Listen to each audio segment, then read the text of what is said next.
Praise the Lord. ஆண்டவர் இரட்சகருமாகிய இயேசு கிறிஸ்துவின் நாமத்தில் உங்களுக்கு என் அன்பின் வாழ்த்துக்கள்.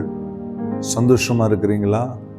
இன்றைக்கு ஒரு வார்த்தையின் மூலமாய் ஆவியானவர் நம்மோடு பேச விரும்புகிறார்.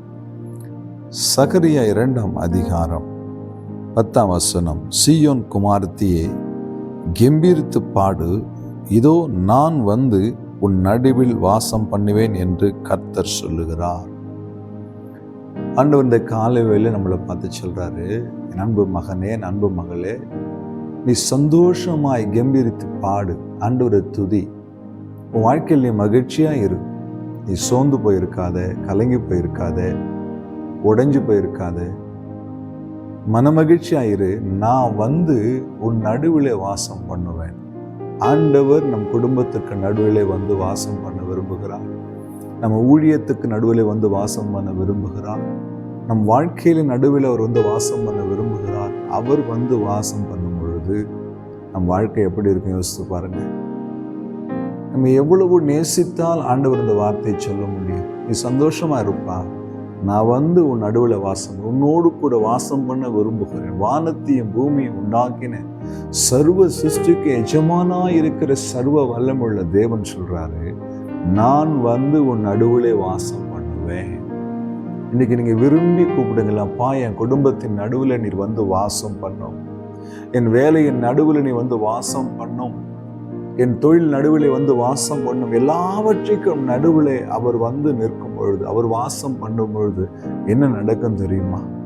நம் வாழ்க்கை மாறும். சீஷர்கள் எல்லாம் பயந்து நடுக்கத்தோடு அந்த அறையில கூடியிருந்த போது இயேசு அவர்கள் நடுவில் வந்து நின்று என்ன சொன்னார் தெரியுமா? உங்களுக்கு சமாதானம் இல்லை. இயேசு நம் வாழ்க்கையின் நடுவில் வந்தார். நம் நடுவில் அவர் வாசம் பண்ணும்போது நம் குடும்பத்தில் சமாதானம் இருக்கும், சந்தோஷம் இருக்கும், மகிழ்ச்சி இருக்கும், பலன் இருக்கும், சுகம் இருக்கும், ஜீவன் இருக்கும், செழிப்பு இருக்கும். எல்லாவற்றுக்கும் மேல தேவனுடைய அபிஷேகம் இருக்கும், வல்லம் இருக்கும்.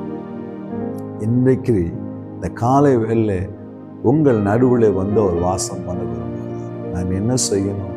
ஒன்றும் தேவையில்லை. அவரை நோக்கி கூப்பிடுங்கப்பா, நீர் என் நடுவில் வந்து வாசம் பண்ணும், எங்கள் நடுவில் வந்து வாசம் பண்ணும். நீர் வாசம் செய்கிற ஸ்தலமாய் என் வீடு மாறட்டும், என் குடும்பம் மாறட்டும். நீங்க ஜெபம் பண்ணீங்கன்னா இன்றைக்கு உங்கள் வீட்டிலே அவர் வாசம் பண்ண முடியாய் கடந்து வரப்போகிறார். எத்தனை பேர் சந்தோஷமா இருக்கிறீங்க? கண்களை மூடி ஜெபம் பண்ணலாம். இரக்கமுள்ள ஆண்டவரே, நீர் எங்கள் நடுவில் வந்து வாசம் பண்ணுவேன் என்று வாக்கு கொடுத்த வாக்கு மாறாத தேவனே, இந்த வார்த்தை கேட்கிற ஒவ்வொரு பிள்ளைகளோடு கூட அவர் குடும்பங்களிலே, ஊழியத்தில், எல்லாவற்றின் நடுவிலும் நீர் வாசம் பண்ணும்படி கெஞ்சுகிறோம். இப்படி செய்கிறதுக்காய் நன்றி. இயேசு கிறிஸ்துவின் நாமத்தில் பிதாவே, ஆமென். ஹல்லேலூயா.